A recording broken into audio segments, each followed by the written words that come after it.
Hey people, it's Niall Stokey.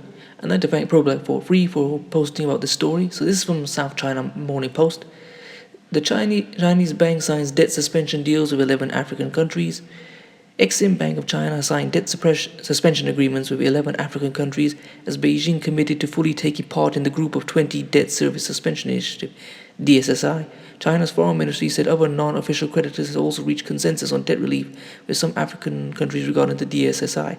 The Group of 20 wealthy nations, including Japan, the United States, and Britain, have accused China of not fully taking part in the DSSI and therefore failing to help African countries cut their debt burden.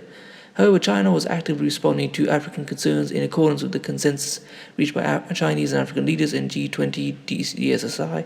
Foreign Ministry spokesman Zhao Lijian said on Monday. Zhao said China would also waive interest-free loans due to mature by the end of 2020 for 15 African countries and will continue to push the international community, especially the G20, to further extend the duration of debt suspension.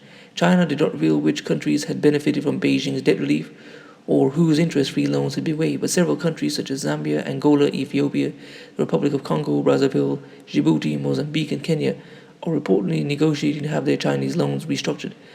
Beijing reluctantly revealed that Exim Bank of China played an active part in Angola's application for emergency financial aid of the International Monetary Fund. Other non-official Chinese creditors are in talks with Angola about reaching basic consensus on a debt restructuring plan.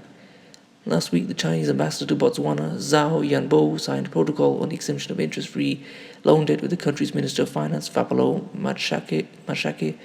The debt relief, a commitment of the Chinese side, will help Botswana focus resources on fighting the COVID-19 pandemic and achieving economic recovery at an early date.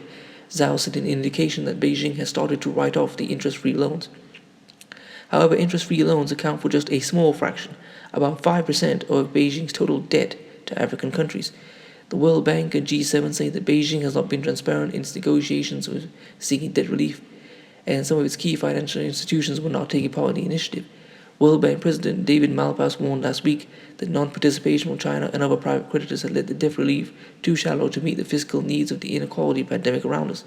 On Friday, at the Mobilizing Africa 2 event organized by the IMF, Malpass said 29 African countries had taken part in the DSSI, and it was an important stopgap measure. The G20 countries launched the DSSI in April. It offered a debt payment moratorium between May 1st and the end of the year for 73 low-income countries, mostly in Africa and some in Asia, hit by the coronavirus pandemic. The initiative has freed up $5 billion from the DSSI to fund social health and economic measures to respond to the pandemic. Malpass has been pushing for a Chinese Development Bank, CDB, to take part as an official bilateral lender for the DSSI to be effective. China has argued that since CDB lends on commercial interests instead of concessional terms, the bank should be treated as a commercial lender. The bank's loans to DSSI eligible countries is heavily concentrated in Angola and Pakistan. For its part, China has pushed for the World Bank to be included in the DSSI, a move that has so far been resisted by other World Bank IMF members. The World Bank has resisted calls for a multilateral debt standstill. China has also suggested through its central bank governor Yi Gang that the IMF should issue new special drawing rights and allocate them to COVID-19 afflicted countries through existing financing programs.